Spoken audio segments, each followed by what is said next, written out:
അപ്പൊ നമ്മൾ ഇന്ന് ഈ പാഠത്തിലെ ഏറ്റവും അവസാനമായിട്ടുള്ള ആറ്റം മോഡൽ, ആദ്യം നമ്മള് തോംസൺ ആറ്റം മോഡൽ പറഞ്ഞു. അതിന്റെ പ്രശ്നങ്ങളിൽ നിന്ന് റൂദർഫോർഡ് ആറ്റം മോഡൽ വികസിപ്പിക്കപ്പെട്ടു. അതിന്റെ പ്രശ്നങ്ങളിൽ നിന്ന് പുതിയ ആറ്റം മോഡലായിട്ടുള്ള ബോർ ആറ്റം മോഡൽ ഉണ്ടായി. ബോർ ആറ്റം മോഡലിൽ നിന്നും എക്സ്പ്ലെയിൻ ചെയ്യാൻ സാധിക്കാത്ത കുറെ ഫിനോമിന ഉണ്ട്, കുറെ കാര്യങ്ങളുണ്ട്. അപ്പോൾ അതൊക്കെ എക്സ്പ്ലെയിൻ ചെയ്യുന്ന രീതിയിൽ പുതിയൊരു ആറ്റം മോഡലിന്റെ ആവശ്യകത ഉണ്ടായി.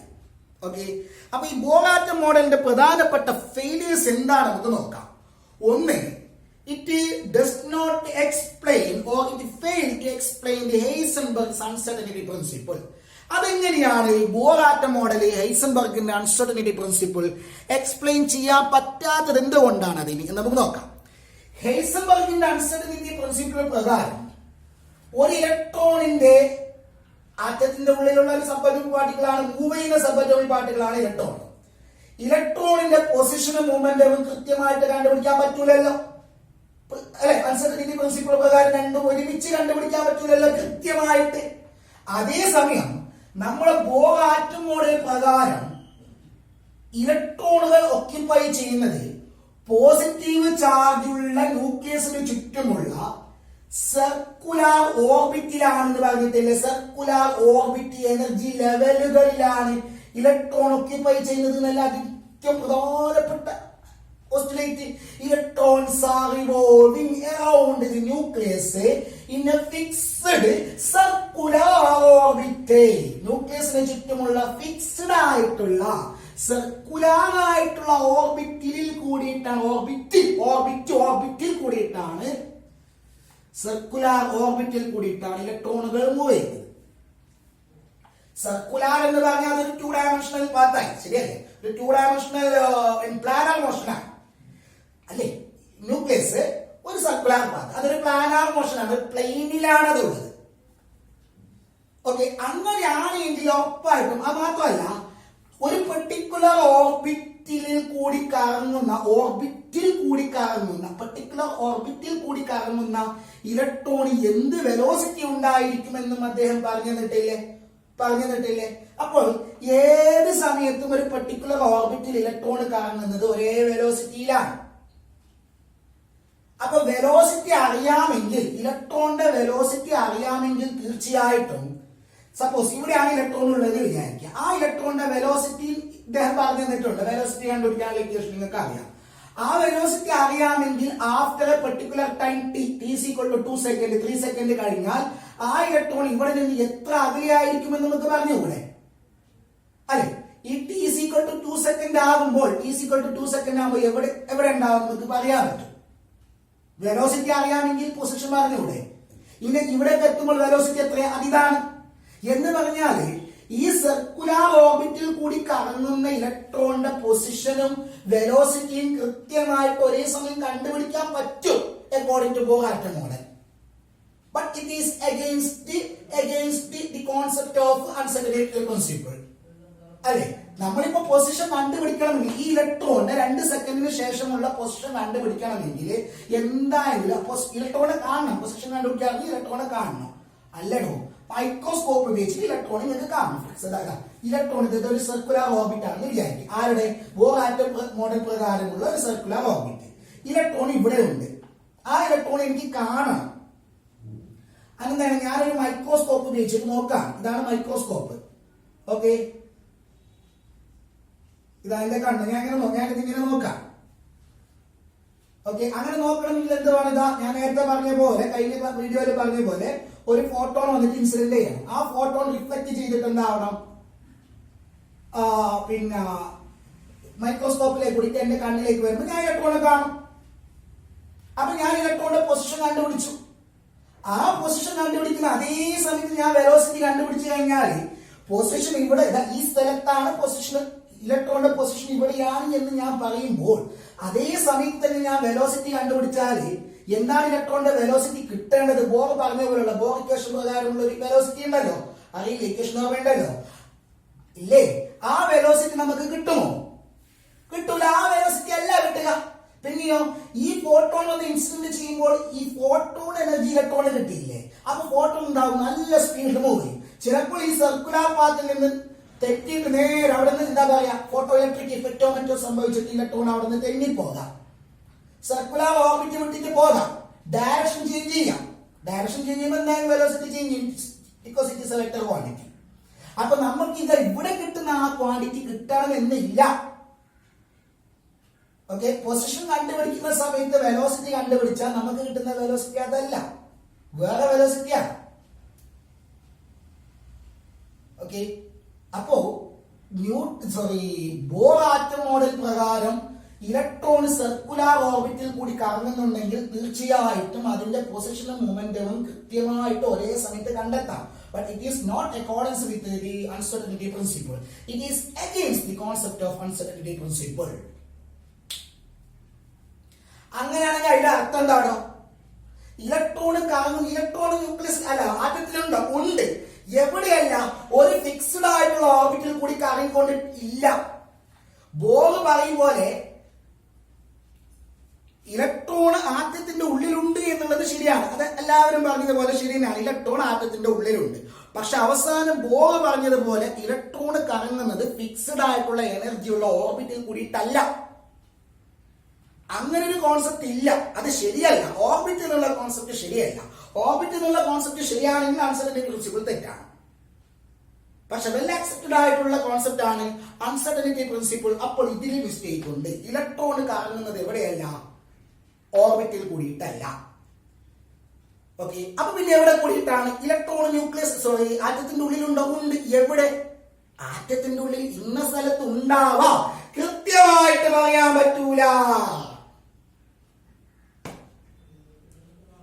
ഇലക്ട്രോണ് ആറ്റത്തിന്റെ ഉള്ളിലുണ്ട്. എവിടെയാണ്? ഇന്ന സ്ഥലങ്ങളിലൊക്കെ ഉണ്ടാകാം എന്ന് പറയാവുന്നതല്ലാതെ ഇന്ന സ്ഥലത്ത് നിന്ന് കൃത്യമായിട്ട് പറയാൻ പറ്റൂല. പൊസിഷൻ കൃത്യമായിട്ട് പറയാൻ പറ്റൂല. അതായത് പ്രോബബിലിറ്റി, സാധ്യത മാത്രമേ പറയാൻ പറ്റത്തുള്ളൂ. കേൾക്കണേ, കൃത്യമായിട്ട് ഇന്ന സ്ഥലത്താണ് എന്ന് പറയാൻ പറ്റൂല. പ്രോബബിലിറ്റി, ഇലക്ട്രോൺ ആറ്റത്തിന്റെ ഉള്ളിൽ ഇന്നൊക്കെ സ്ഥലത്ത് ഉണ്ടാവാം എന്നേ പറയാൻ പറ്റുള്ളൂ.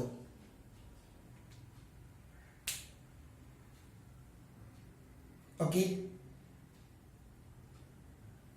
അതായത് ഞാനിപ്പോൾ ഹൈഡ്രജന്റെ ഇലക്ട്രോണിനെ കാണാൻ വേണ്ടിയിട്ട് ഹൈഡ്രജൻ ആറ്റത്തിലേക്ക് പോയി. ബോർ ആറ്റം മോഡൽ പ്രകാരമാണെങ്കിൽ ഹൈഡ്രജൻ ആറ്റത്തിന്റെ ഒന്നാമത്തെ ഷെല്ലിലാണ് ഇലക്ട്രോൺ കറങ്ങിക്കൊണ്ടിരിക്കുന്നത്. ഞാൻ ഇവിടെ വന്നിട്ട് ഇങ്ങനെ നിന്ന് കഴിഞ്ഞാൽ ഇലക്ട്രോൺ ഇങ്ങനെ കറങ്ങിയിട്ട് വരുമല്ലോ. ഇലക്ട്രോൺ ഇങ്ങനെ കറങ്ങി വരുമല്ലോ. അപ്പൊ ഞാൻ എന്ത് കാണും? കുറച്ച് സമയം കഴിയുമ്പോൾ ഇലക്ട്രോൺ എടുത്തെടുത്ത് അപ്പൊ എനിക്ക് ആ ഇലക്ട്രോണെ കാണാം എന്ന് പ്രതീക്ഷിച്ച് ഞാൻ അവിടെ നിന്നു. ഞാൻ കുറെ സമയം കാത്തുനിന്നാലും എനിക്ക് ആ ഇലക്ട്രോൺ അവിടെ കാണണമെന്ന് നിർബന്ധമില്ല. കാണൂല. ഞാൻ ഇങ്ങനെ കുറെ കാത്തൊന്നും കാണുന്നില്ല. ഇങ്ങനെ പെട്ടെന്ന് തോന്നുന്നു എന്റെ മുമ്പിൽ ഇങ്ങനെ ഓടിപ്പോയി. അത് ഇലക്ട്രോണാണ്. ആ പോയത് ഇലക്ട്രോണാണ്. ഞാനൊരു 10 മിനിറ്റ് കാത്തുന്ന ശേഷമാണ് അത് കണ്ടത്. ഞാൻ വിചാരിച്ചിട്ട് 10 മിനിറ്റ് കൂടി കഴിഞ്ഞാൽ വീണ്ടും അത് കാണാമായിരിക്കും. പക്ഷെ ഞാൻ 10 മിനിറ്റ് അല്ല, ഒരു 5 മിനിറ്റ് കാത്തിക്കുമ്പോഴേക്കും വീണ്ടും അതിലേക്ക് കൂടി വന്നു. പിന്നെ ഒരു 15 മിനിറ്റ് കഴിഞ്ഞപ്പോഴാണ് വന്നത്. സർക്കുലർ ഓർബിറ്റിലായിരുന്നു എങ്കിൽ കൃത്യമായ ഇടവേളയിൽ അത് എന്റെ കണ്ണിന്റെ മുമ്പിലെ കൂടി പോകുമായിരുന്നില്ലേ? ഇല്ലേ? അപ്പൊ സർക്കുലർ ഓർബിറ്റിൽ കൂടിയിട്ടല്ല. പിന്നെയോ ഞാൻ നിന്ന സ്ഥലത്ത് ഇലക്ട്രോണിനെ കാണാനുള്ള സാധ്യതയുണ്ട്. അതുകൊണ്ടല്ല അതിലെ കൂടി വന്നത്. ഓക്കെ, പക്ഷെ സാധ്യത വളരെ കൂടുതലല്ല. അതുകൊണ്ടാണ് ഞാൻ കുറെ കാത്തു നിൽക്കേണ്ടി വന്നത്. അതായത് ഇലക്ട്രോൺ ആറ്റത്തിന്റെ ഉള്ളിൽ ഇന്ന സ്ഥലത്താണ് എന്ന് കൃത്യമായിട്ട് പറയാൻ പറ്റൂല.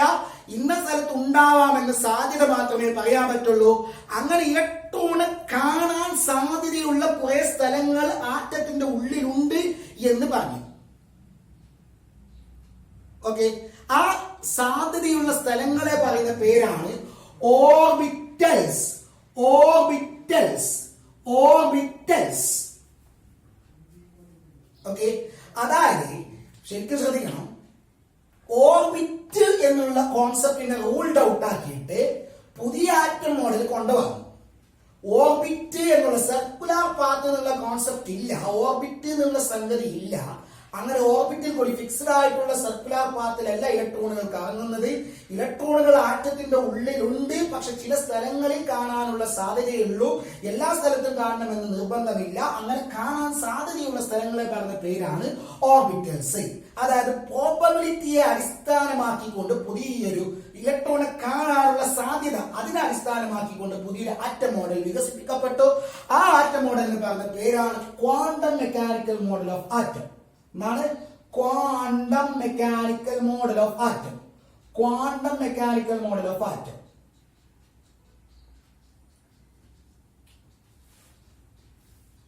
അല്ലെങ്കിൽ വേവ് മെക്കാനിക്കൽ മോഡൽ.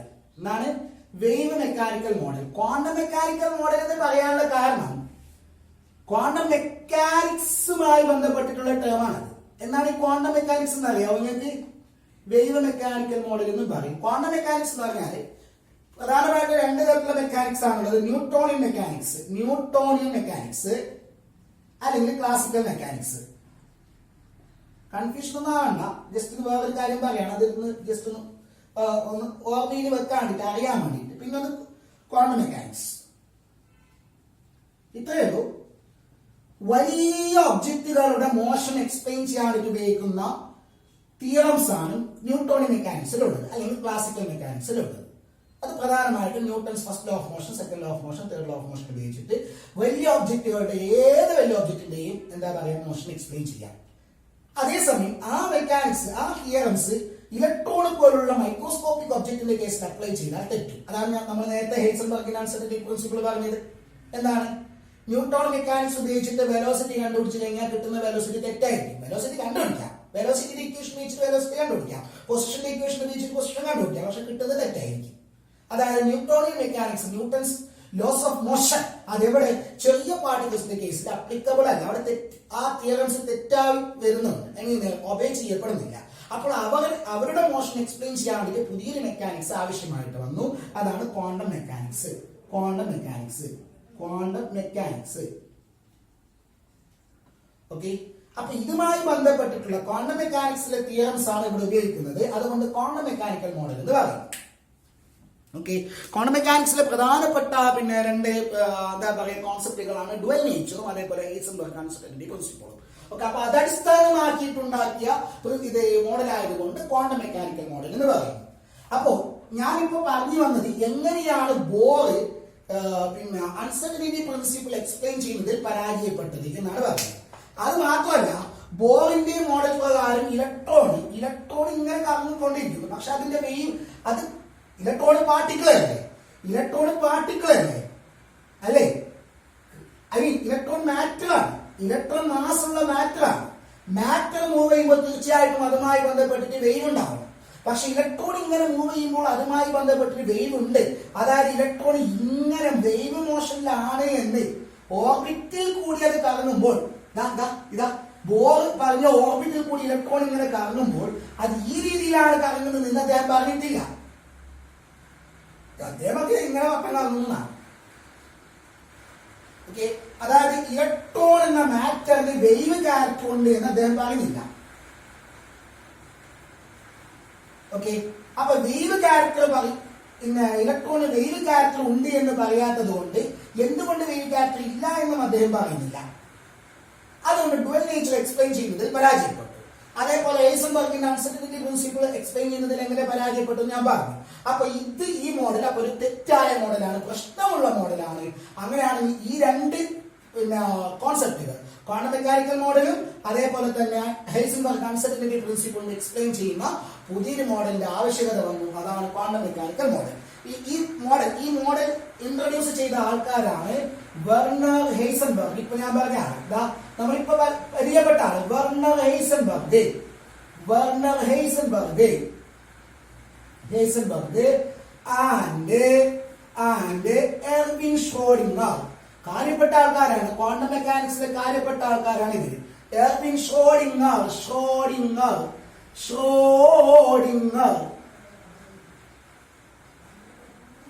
അപ്പൊ ഈ മോഡൽ പ്രകാരം ഇത്രയും വളരെ സിമ്പിൾ ആണ്. ന്യൂക്ലിയസിന് ചുറ്റും ഇലക്ട്രോൺ കറങ്ങുന്നു. എങ്ങനെ വേവ് ആയിട്ട് ഇങ്ങനെ ഇലക്ട്രോൺ ഇങ്ങനെ കറങ്ങിക്കൊണ്ടുണ്ട്. പല സ്ഥലങ്ങളിൽ ഇങ്ങനെ കറങ്ങിക്കൊണ്ടുണ്ട്. പക്ഷെ ഇന്ന സ്ഥലത്താണ് എന്നൊരിക്കലും കൃത്യമായിട്ട് പറയാൻ പറ്റില്ല. ന്യൂക്ലിയസിന് ചുറ്റും എവിടെയും ഉണ്ടാവും. ഓക്കെ, അവിടെ ഈ കാണാൻ സാധ്യത കൂടുതലുള്ള കുറെ സ്ഥലങ്ങളുണ്ട്. ഇലക്ട്രോണ് ന്യൂക്ലിയസിന് ചുറ്റും ഇലക്ട്രോണ് കാണാൻ സാധ്യതയുള്ള കുറെ സ്ഥലങ്ങളുണ്ട്. ചില സ്ഥലത്ത് കാണുകയേ ഇല്ല, ചില സ്ഥലത്ത് കാണാനുള്ള സാധ്യത വളരെ കൂടുതലാണ്. ആ കൂടുതലുള്ള സ്ഥലങ്ങളെ പറഞ്ഞ പേരാണ് ഓർബിറ്റൽസ്. അങ്ങനെ ന്യൂക്ലിയസിന്റെ ചുറ്റുമായിട്ട് പല ഷേപ്പുകളിലുള്ള ഓർബിറ്റലുകളുണ്ട്. ചില ഷേപ്പ് നിങ്ങൾ നോക്ക്, ഓർബിറ്റ് എന്ന് പറയുമ്പോൾ എല്ലാം സർക്കുലർ ഷേപ്പാണ്, എല്ലാം സർക്കുലർ ഷേപ്പാണ്. അതേസമയം ഓർബിറ്റൽ എന്ന് പറയുമ്പോൾ 3 ഡയമെൻഷനിലായിട്ടുള്ളതാണ്. നമ്മൾ പിന്നെ സബ്സിക്വന്റ് ആയിട്ടുള്ള ഒരു വീഡിയോയിൽ ഇത് പറയും. പല ടൈപ്പിലുള്ള ഓർബിറ്റലുകളെ കുറിച്ച് നമ്മൾ പഠിക്കും. അപ്പൊ ആദ്യം കൊണ്ടുവരിക എന്താണ് ഈ ക്വാണ്ടം മെക്കാനിക്സ് മോഡലിലെ ഏറ്റവും പ്രധാനപ്പെട്ട കോൺസെപ്റ്റ് എന്താണ്? ഇലക്ട്രോൺ ന്യൂക്ലിയസിന്റെ ഉള്ളിൽ കാണാൻ സാധ്യതയുള്ള കുറെ സ്ഥലങ്ങളുണ്ട്. അതിൽ ചില സ്ഥലങ്ങളിൽ സാധ്യത വളരെ കൂടുതലാണ്, കാണാൻ സാധ്യത വളരെ കൂടുതലാണ്. ആ സ്ഥലങ്ങളെ പറഞ്ഞ പേരാണ് ഓർബിറ്റൽസ്. അത് മിക്കവാറും ന്യൂക്ലിയസിന്റെ അടുത്തായിരിക്കും. ഏതുപോലെ എന്ന് പറഞ്ഞാൽ, ഇപ്പൊ നമ്മളൊരു പാത്രത്തിൽ ഒരു കാർഡ്ബോർഡിൽ ഒരു എലിയ പിടിച്ചിട്ടുണ്ട്. ഒരു കാർഡ്ബോർഡിന്റെ ഉള്ളില് എലിയെ പിടിച്ചിട്ടുന്നതിന് മുമ്പ് ഞാൻ തേങ്ങാപ്പോളി ഇതിങ്ങനെ തൂക്കിയിട്ടു, തേങ്ങാ കഷ്ണം അങ്ങനെ തൂക്കിയിട്ടത് അതിന്റെ ഉള്ളിലേക്ക് എലിനെ പറഞ്ഞിട്ടുണ്ട്. നമുക്ക് പറയാം, ഉറപ്പ് പറയാം എലി കൂട്ടിന്റെ ഉള്ളിലുണ്ട്, പെട്ടിയുടെ ഉള്ളിലുണ്ട് എന്ന് ഉറപ്പ് പറയാം. പക്ഷെ എവിടെയാണ് എന്ന് ഉറപ്പ് പറയാൻ പറ്റുമോ? ഇല്ല. ഇന്ന സ്ഥലത്ത് തട്ടുമുട്ടും കേട്ടിട്ട് ഇന്ന സ്ഥലത്താണെന്ന് പ്രോബബിലിറ്റി പറയാം. പിന്നെ ഒന്നുകൂടി പറയാം, തേങ്ങാ പീസിന്റെ അടുത്ത് കാണാനുള്ള സാധ്യത കൂടുതലാണ്. അതേപോലെ ആറ്റത്തിന്റെ ഉള്ളിൽ ന്യൂക്ലിയസിന്റെ അടുത്ത് ഇലക്ട്രോണ് കാണാനുള്ള സാധ്യത കൂടുതലാണ്. ഉറപ്പ് പറയാൻ പറ്റുന്ന ഒന്ന് മാത്രമേ ഉള്ളൂ, ആറ്റത്തിന്റെ ഉള്ളിൽ ഇലക്ട്രോൺ ഉണ്ട് എന്ന് ഉറപ്പ് പറയാൻ പറ്റുള്ളൂ. അതേ ഉറപ്പ് ഷുവറായിട്ട് സെർട്ടൻ ആയിട്ട് പറയാൻ പറ്റുന്നത് അത് മാത്രമാണ്. അതേസമയം ഇന്ന സ്ഥലത്തുണ്ട് എന്ന് ഉറപ്പിച്ച് പറയാൻ പറ്റൂല, അത് പ്രോബബിലിറ്റി ആണ്. വേറെ എക്സാമ്പിൾ പറയുകയാണെങ്കിൽ, ഒരു പൂവ് എടുത്തു കഴിഞ്ഞാൽ ആ പൂവിന് ചുറ്റും ഒരു വണ്ട് ഇങ്ങനെ വട്ടം കറങ്ങുന്നു. വണ്ടിന് പൂവിന്റെ ചുറ്റും പല സ്ഥലങ്ങളിലായിട്ട് കാണാം. ഓക്കെ, അപ്പൊ ഉറപ്പ് പറയാം വണ്ട് പൂവിന്റെ ചുറ്റുമുണ്ട്. ഇന്ന സ്ഥലത്താണെന്ന് ഉറപ്പ് പറയാൻ പറ്റുമോ? ഇല്ല. പിന്നെന്ത് പറയാൻ പറ്റും? പൂവിന്റെ അടുത്ത് കാണാനുള്ള പ്രോബബിലിറ്റി കൂടുതലാണ്. ഓക്കെ, അപ്പൊ എന്താണ് പിന്നെ ഇത് വേവ് മെക്കാനിക്കൽ മോഡലിൽ മനസ്സിലായി. ഇത്രേ ചിന്തിക്കേണ്ടതുള്ളൂ. ഇലക്ട്രോണ് ന്യൂക്ലിയസിന് ചുറ്റും വേവ് മോഷനില്ല. ചില സ്ഥലത്ത് അത് കൂടുതലായിട്ട് ഇങ്ങനെ ചുറ്റിക്കാണും. ആ സ്ഥലങ്ങളാണെന്ന് ഓർബിറ്റൽസ്.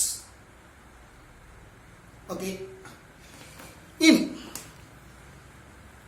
അപ്പൊ ഇതൊരു കുറച്ച് കോംപ്ലിക്കേറ്റഡ് ആയിട്ടുള്ള സ്ട്രക്ചർ ആയിട്ട് മാറി. ആറ്റം എന്ന് പറയുന്നത് കോംപ്ലിക്കേറ്റഡ് ആയിട്ടുള്ള സ്ട്രക്ചറാണ്. അപ്പൊ ഓർമ്മിക്കുക, കുറെ സ്ഥലങ്ങളുണ്ട് ആറ്റത്തിന്റെ ഉള്ളിൽ. ഇങ്ങനെ ഇലക്ട്രോണ് കാണാൻ സാധ്യതയുള്ള കുറെ സ്ഥലങ്ങളുണ്ട്. ആ സ്ഥലങ്ങളെയാണ് ഓർബിറ്റലുകൾ എന്ന് പറയുന്നത്. പല ഷേപ്പിലുള്ള ഓർബിറ്റലുകളുണ്ട്. നമ്മൾ പിന്നീട് അത് പറയും. ഓർബിറ്റലുകളുടെ ഷേപ്പ്, അതിന്റെ പേരുകളൊക്കെ നമ്മൾ പിന്നീട് പറയും. ഓക്കെ, അപ്പോൾ ഇത് ഡീറ്റെയിൽ ആയിട്ട് നമുക്ക് വലിയ എന്താ പറയുക ഹയർ ക്ലാസ്സുകളിൽ മാത്രമേ പറയാൻ പറ്റത്തുള്ളൂ. ഇനി ഇലക്ട്രോൺ, ഇപ്പൊ ഞാൻ ഇതൊക്കെ വായിക്കാണ്. ഇലക്ട്രോൺ ന്യൂക്ലിയസിന് ചുറ്റും കറങ്ങുന്നത് എങ്ങനെയാണ്? വേവ് മോഷനിലാണ്. അപ്പൊ ആ മോഷൻ, ഇലക്ട്രോണിന്റെ വേവ് മോഷൻ മാത്തമാറ്റിക്കലായിട്ട് ഒരു ഇക്വേഷൻ ഉപയോഗിച്ച് ഷ്രോഡിംഗർ റെപ്രസെന്റ് ചെയ്യും. അതിന്റെ പേരാണ് Schrodinger equation. Okay, the behaviour of electron in an atom. ഇലക്ട്രോണിന്റെ ബിഹേവിയർ എങ്ങനെയാ? It is in wave motion. The wave motion of electron in an atom is described by an equation. That equation is introduced by Erwin Schrödinger and that is called the Schrödinger equation. അത് വലിയ complicated ആയിട്ടുള്ള ഒരു equation ആണ്. നമുക്ക് ആ equation just ഒന്ന് not ചെയ്യാണ്. ഇവിടെ ചിലപ്പോൾ പരീക്ഷയ്ക്ക് ചോദിക്കും. അതിന്റെ സൊല്യൂഷൻ എന്ന് പറയുന്നത് നമ്മുടെ ഇപ്പൊ നിങ്ങൾ ഇതുവരെ പഠിച്ചിട്ടുള്ള മാത്തമാറ്റിക്സ് ഉപയോഗിച്ചിട്ടും നമുക്ക് അത് പറയാൻ പറ്റൂല. ഹയർ മാത്തമാറ്റിക്സ് അറിയുന്ന ഒരാൾക്ക് മാത്രമേ അത് എക്സ്പ്ലെയിൻ ചെയ്യാൻ വേണ്ടി സാധിക്കത്തുള്ളൂ. ആ ഇക്വേഷൻ ഇതാണ്. ചില ടേമുകൾ നിങ്ങൾക്ക് പുതുതായിട്ട് വരും അതിൽ. അപ്പൊ എന്താണ് ഇക്വേഷന്റെ പേരെന്താണ്? Schrodinger equation. എന്തിനാണ് ഇൻട്രൊഡ്യൂസ് ചെയ്തത്? To explain the wave motion of electron. in atom. Okay, around the nucleus. ആ ഇക്വേഷൻ ഇതാണ്. ഡോ സ്ക്വയർ ഇതെങ്ങനെയാണ് ഇതിൽ? Okay, dou square psi by dou x square. Dou square psi by psi ഇതാ ഇങ്ങനെയാണ് psi. ഇപ്പൊ sin അല്ല psi. Dou square psi by dou x square plus dou square psi by dou y square plus dou square psi by dou z square. കണ്ട ഇത് കാണുമ്പോൾ തന്നെ complicated ആണെന്ന് മനസ്സിലായി അല്ലേ? അപ്പൊ നമുക്ക് ഇത് ഇക്വേഷൻ മാത്രം പഠിച്ചാൽ മതി. ഇത് ഇലക്ട്രോൺ ഇങ്ങനെ കറങ്ങുമ്പോൾ ആ മോഷനെ റെപ്രസെന്റ് ചെയ്യാൻ വേണ്ടിയിട്ട് എക്സ്പ്ലെയിൻ ചെയ്യാൻ വേണ്ടി ഉപയോഗിക്കുന്ന ഇക്വേഷൻ ആണ് ഇത്. മാത്തമാറ്റിക്കൽ ഇക്വേഷൻ ആണ്. ഏത് മോഷനെയും നമുക്ക് ഒരു പെർട്ടിക്കുലർ മാത്തമാറ്റിക്കൽ ഇക്വേഷൻ ഉപയോഗിച്ചിട്ട് റെപ്രസെന്റ് ചെയ്യാൻ പറ്റും. സർക്കുലർ മോഷൻ ഇക്വേഷൻ ഉണ്ട്, ഓസിലേറ്ററി മോഷൻ ഇക്വേഷൻ ഉണ്ട്, സ്ട്രെയിറ്റ് ലൈൻ മോഷൻ ഇക്വേഷൻ ഉണ്ട്, എല്ലാത്തിനും ഇക്വേഷൻ ഉണ്ട്. അതേപോലെ ഈ വേവ് മോഷൻ അത് കോംപ്ലിക്കേറ്റഡ് ആയിട്ടുള്ള മോഷൻ ആണ്. അത് എക്സ്പ്ലെയിൻ ചെയ്യാൻ ഉപയോഗിക്കുന്ന അതിനെ റെപ്രസെന്റ് ചെയ്യുന്ന ഇക്വേഷൻ ആണ് ഇത്. Okay, dou square psi by dou Z square plus 8 pi square m by h square into e minus b is equal to 0. ഇതാണ് ഷ്രോഡിംഗർ ഇക്വേഷൻ. അപ്പൊ എക്സ് വൈ സെഡ് എന്നെല്ലാം കാണുന്നത് അത് ആക്സിസ് ആണ്. X axis, Y axis, Z axis. അതായത് ന്യൂക്ലിയസിന് ചുറ്റും electron കറങ്ങുന്നത് ഇതുപോലെ എന്താ പറയാ ബോൾ പറഞ്ഞ പോലെ ഒരു സർക്കുലാർ ഷേപ്പിലല്ല. സർക്കുലാർ ഷേപ്പ് ആകുമ്പോൾ ഒരു പ്ലാനാർ മോഷൻ ആയിട്ട് ഒരു പ്ലെയിനിലെ കൂടി കറങ്ങുന്നതല്ല. ഇതങ്ങനെയല്ല. ഇത് ന്യൂക്ലിയസ് ആണെങ്കിൽ ഇങ്ങനെ ഇങ്ങനെ ഏത് 3 ഡയമെൻഷൻ ആയിട്ട് എങ്ങനെ പോവാ? എക്സ് ഡയറക്ഷനിൽ പോവാ, വൈ ഡയറക്ഷനിൽ പോവാ, സെഡ് ഡയറക്ഷനിൽ പോവാ, ഏത് ഡയറക്ഷനിൽ പോവാ. അല്ലാതെ ഒരു പ്ലെയിൻ ഇങ്ങനെ വട്ടം ചുറ്റിക്കൊണ്ടുള്ളതല്ല. ഓക്കെ, അപ്പൊ അതാണ് എക്സും വൈയും സെഡ് എല്ലാം കാണിക്കുന്നത്. ഇനി നിങ്ങൾക്ക് അറിയാത്ത ടൈം ഇ എന്ന് പറഞ്ഞാൽ ഇലക്ട്രോണിന്റെ ടോട്ടൽ എനർജി. ആ വേവ് മോഷനിലുള്ള ഇലക്ട്രോണിന്റെ എനർജിയാണ്, ടോട്ടൽ എനർജിയാണ്. ഈ വി എന്ന് പറഞ്ഞാൽ അതിന്റെ പൊട്ടൻഷ്യൽ എനർജി. എം എന്നത് ഇലക്ട്രോണിന്റെ മാസ്, എച്ച് എന്നത് പ്ലാങ്ക്സ് കോൺസ്റ്റന്റ്. ഓക്കെ, അപ്പൊ ഇ എന്താണ് total energy of electron, V എന്താണ് potential energy of electron, M എന്താണ് ഇലക്ട്രോണിന്റെ മാസ്, എച്ച് എന്താണ് Planck's constant. Okay, X Y Z ആണ് ആക്സിസ്. പിന്നെ എന്താണ് ഡോ സ്ക്വയർ സൈ ഡോ സ്ക്വയർ ഡോ ബൈ ഡോ എക്സ് സ്ക്വയർ. എന്താണ് ഡോ എന്നൊക്കെ പറഞ്ഞാൽ മാത്തമാറ്റിക്കൽ ഓപ്പറേറ്റർ ആണ്. അതെല്ലാം നമുക്ക് വലിയ ക്ലാസ്സിലേ പഠിക്കാൻ പറ്റത്തുള്ളൂ, ഇപ്പൊ പറയാൻ പറ്റൂല. ഓക്കെ, ഇപ്പൊ പറഞ്ഞാൽ മനസ്സിലാവത്തുമില്ല. സോ നമുക്കിപ്പോ ഇക്വേഷൻ മാത്രം പഠിച്ചാൽ മതി. പിന്നെ ഒന്ന് നിങ്ങൾക്ക് ഇതിൽ അറിയാത്ത സൈ എന്താണ്? സൈ എന്ന് പറഞ്ഞാൽ വേവ് ഫംഗ്ഷൻ എന്ന് പറയും. വേവ് ഫംഗ്ഷൻ എന്നാണ് സൈ എന്ന് പറഞ്ഞാൽ വേവ് ഫംഗ്ഷൻ. അത് പാസ്സാണ്. അപ്പൊ നമ്മള് വേവ് മെക്കാനിക്കൽ മോഡൽ എന്താണെന്ന് പറഞ്ഞു. ആ വേവ് മെക്കാനിക്കൽ മോഡലിൽ ഏറ്റവും പ്രധാനപ്പെട്ട ഇക്വേഷൻ ആണ് ഇത് എന്ന് പറഞ്ഞു. ഇക്വേഷൻ ഇൻട്രൊഡ്യൂസ് ചെയ്ത ആളാണ് ഷ്രോഡിംഗർ. ഈ ഇക്വേഷൻ സോൾവ് ചെയ്യാൻ പറ്റും. ഇക്വേഷൻ സോൾവ് ചെയ്യാൻ പറ്റും. സോൾവ് ചെയ്ത് കഴിഞ്ഞാൽ നമുക്ക് എന്തെങ്കിലും കിട്ടുന്ന അറിയോ? ഇലക്ട്രോണിന്റെ എനർജി എത്രയാണെന്ന് പറയാൻ പറ്റും. ന്യൂക്ലിയസിൽ നിന്ന് ഒരു പർട്ടിക്കുലർ പൊസിഷനിലായിരിക്കുമ്പോൾ ഇലക്ട്രോൺ ഇങ്ങനെ കറങ്ങിക്കൊണ്ടിരിക്കുന്നത് എവിടെ ഉണ്ടെന്ന് വിചാരിക്കും. അവിടെ ആണെങ്കിൽ ഇലക്ട്രോൺ എത്രയാണ് എനർജി, അതിന്റെ വേവ് ഫംഗ്ഷനും കിട്ടും. ഈക്വേഷൻ സോൾവ് ചെയ്താൽ കിട്ടുന്നത് 2 കാര്യങ്ങളാണ്. ഒന്ന് സൈയും ഒന്ന് എനർജി. ഇലക്ട്രോണിന്റെ എനർജിയും ഇലക്ട്രോണിന്റെ വേവ് ഫംഗ്ഷൻ. ഓക്കെ, അത് രണ്ടും സോൾവ് ചെയ്താലേ അത് കിട്ടുള്ളൂ. അപ്പൊ കിട്ടിക്കഴിഞ്ഞാൽ മനസ്സിലാകുന്ന കാര്യം എന്താ അറിയാവോ? അത് പിന്നീട് പഠിക്കും നമ്മള്. ഇവിടെ അല്ല, വലിയ ക്ലാസ്സിൽ. ഇലക്ട്രോൺ എല്ലാ എനർജിയും പറ്റൂല. 0 joule, 1 joule, 2 joule, 3 joule, 4 joule, അങ്ങനെ എല്ലാ എനർജിയും പറ്റൂല. പ്രത്യേക എനർജികൾ മാത്രമേ പറ്റുള്ളൂ. ഓക്കെ, ഏതുപോലെ പണ്ട് നമ്മൾ ഫോട്ടോൺ എനർജി പറഞ്ഞിട്ട് NHν, Hν, 2Hν, 3Hν, 4Hν അങ്ങനെ പോകുന്നല്ലാതെ 1/2Hν, 3/4Hν അതൊന്നും പറ്റൂല എന്ന് പറഞ്ഞിട്ട്, എല്ലാ എനർജി പറ്റൂല എന്ന് പറഞ്ഞിട്ട്, എനർജി ക്വാണ്ടൈസ്ഡ് ആണെന്ന് പറഞ്ഞിട്ട്. അതേപോലെ ഈ ഇക്വേഷൻ സോൾവ് ചെയ്താൽ കിട്ടുന്നത് എനർജിയുടെ വാല്യൂ കിട്ടും. ആ എനർജിയുടെ വാല്യൂ കിട്ടിക്കഴിഞ്ഞാൽ മനസ്സിലാവും ഇലക്ട്രോൺ എല്ലാ എനർജിയും പോസിബിൾ ആവില്ല. ചില പ്രത്യേക എനർജികൾ മാത്രമേ പോസിബിൾ ആയിട്ടുള്ളൂ. അതേപോലെ സൈക്കോ എല്ലാ വാല്യൂം പോസിബിൾ അല്ല, ചില പ്രത്യേക വാല്യൂകൾ മാത്രമേ പോസിബിൾ ആയിട്ടുള്ളൂ. എനർജിക്ക് പ്രത്യേക വാല്യൂ പോസിബിൾ ആണെന്ന് പറഞ്ഞാൽ നിങ്ങൾക്ക് ഓക്കെയാണ്, ശരിയാണ്. ഒരു 10 ജൂള്, ഒരു 20 ജൂള്, 30 ജൂള് അങ്ങനെ ഓക്കെ. അതിന്റെ അടുക്കുള്ള എനർജി ഒന്നും പറ്റൂല. പിന്നെ എന്താ ഈ സൈ എന്നാണ് നമുക്ക് പിന്നീട് പറയാം. അപ്പൊ ഈ ഇക്വേഷൻ സോൾവ് ചെയ്യാൻ പറ്റുള്ളൂ. ഈ ഇക്വേഷൻ ഷ്രോഡിംഗർ സോൾവ് ചെയ്തിട്ടുണ്ട്. അങ്ങനെ സൈന്റെ വാല്യൂസ് ഒക്കെ കണ്ടുപിടിച്ചിട്ടുണ്ട്. അങ്ങനെ കണ്ടുപിടിച്ചെങ്കിൽ ഷ്രോഡിംഗറിന് 1932 or 1936 കൃത്യമായിട്ട് ഓർമ്മയില്ല, നോബൽ സമ്മാനം കിട്ടിയിട്ടുണ്ട്. ഓക്കെ, അപ്പൊ എന്താണ് സൈ? ഈ ഇക്വേഷൻ എന്താണ് സൈ? ഓക്കെ, അതായത് നമ്മൾ നെക്സ്റ്റ് പറയാൻ പോകുന്നത് സിഗ്നിഫിക്കൻസ് ഓഫ് വേവ് ഫംഗ്ഷൻ. എന്താണ് വേവ് ഫംഗ്ഷന്റെ സിഗ്നിഫിക്കൻസ്, എന്താണ് അതിന്റെ പ്രാധാന്യം, എന്താണ് അതുകൊണ്ട് ഉദ്ദേശിക്കുന്നത്? Significance of sine. കേൾക്കണേ, സൈ എന്ന് പറഞ്ഞ ഇലക്ട്രോൺ ന്യൂക്ലിയസിന് ചുറ്റും ഇങ്ങനെ കറങ്ങുമ്പോൾ വേവ് മോഷനിലാണ് നമ്മൾ പറഞ്ഞില്ലേ. അതായത് ഇലക്ട്രോൺ മൂവ് ചെയ്യുമ്പോൾ ഉണ്ടായ വേവ് ആണ് ഇത് വിചാരിക്കുക. ആ വേവിന്റെ ആംപ്ലിറ്റ്യൂഡ് ആണ് സൈ. ഈ ഹൈറ്റ് ആണ് അല്ലെങ്കിൽ ഡെപ്ത് ആണ് psi. So what is psi? Psi is the amplitude of electronic wave.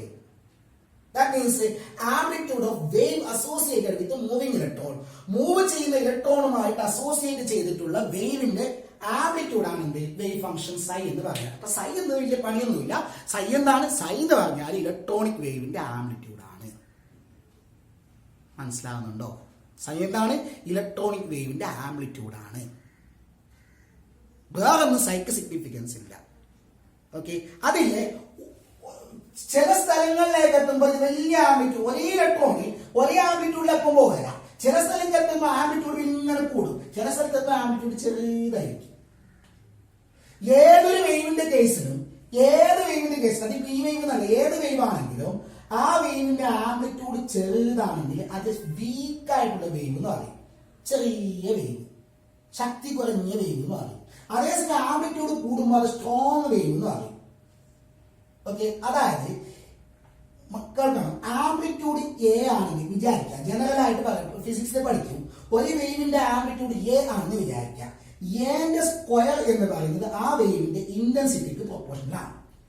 Amplitude കേൾക്കണേ, ആംപ്ലിറ്റ്യൂഡിന്റെ സ്ക്വയർ ഇന്റൻസിറ്റിക്ക് പ്രൊപ്പോർഷണലാണ്. ആംപ്ലിറ്റ്യൂഡിന്റെ സ്ക്വയർ എവിടെയാണ് കൂടുതൽ, അവിടെ വേവിന്റെ ഇന്റൻസിറ്റി കൂടുതലാണ്. ഒരു വേവിന്റെ ആംപ്ലിറ്റ്യൂഡിന്റെ സ്ക്വയർ കൂടുതലാണ് എങ്കിൽ അവിടെ വേവിന്റെ ഇന്റൻസിറ്റി കൂടുതലാണ്. ഇപ്പൊ ഞാൻ മെല്ലെ ഹലോ എന്ന് പറഞ്ഞു, അപ്പൊ എന്റെ തൊണ്ട വൈബ്രേറ്റ് ചെയ്തതുകൊണ്ടല്ല ഹലോ എന്ന് പുറത്തു വന്നത്. മെല്ലെ വൈബ്രേറ്റ് ചെയ്ത് ഞാൻ മെല്ലെ ഹലോ എന്ന് പറഞ്ഞാൽ ചെറിയ വേവ് എന്റെ പുറത്തേക്ക് വരുള്ളൂ. ഹലോ എന്ന് പറഞ്ഞാൽ അവിടെ വലിയ വേവ് ഉണ്ടായി. വലിയ വേവ് ഉണ്ടാകുമ്പോൾ പുറത്ത് വരുന്ന സൗണ്ടിന്റെ ഇന്റൻസിറ്റി കൂടി.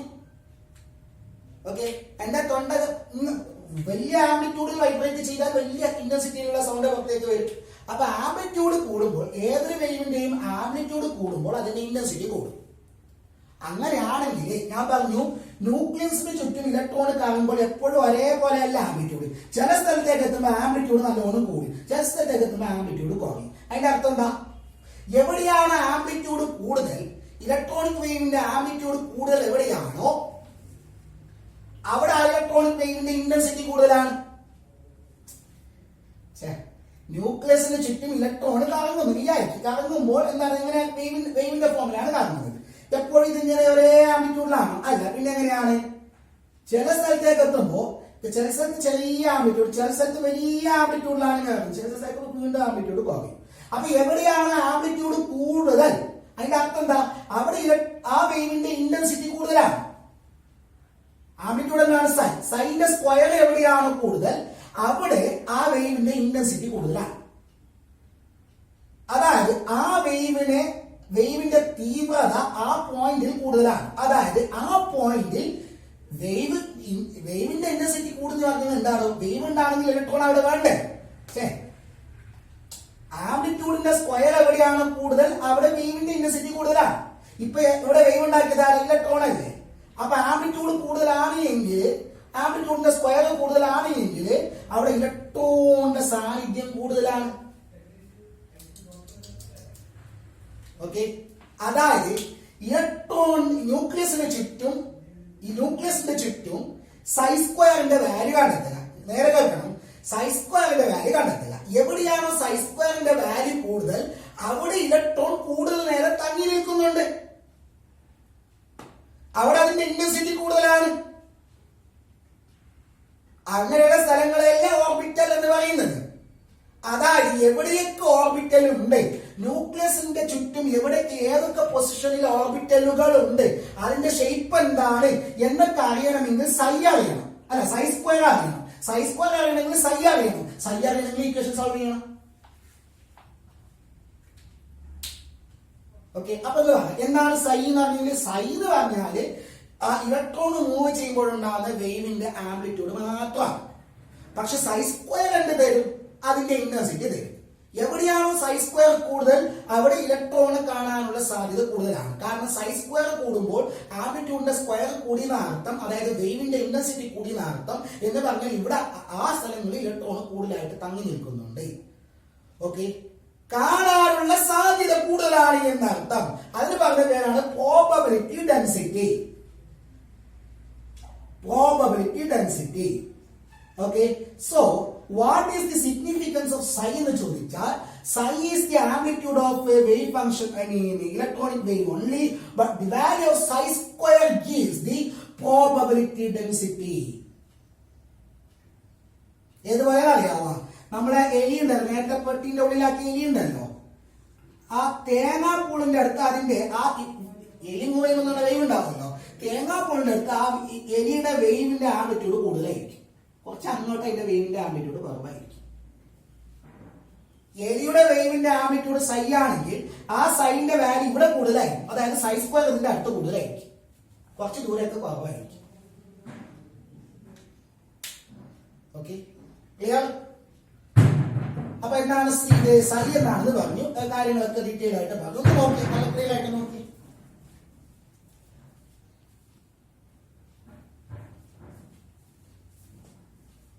ഓക്കെ അല്ലേ?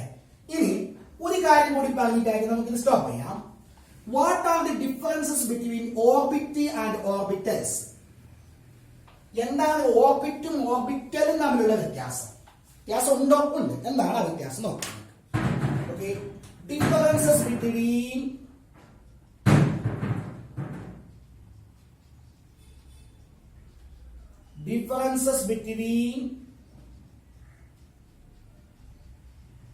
orbits and orbitals.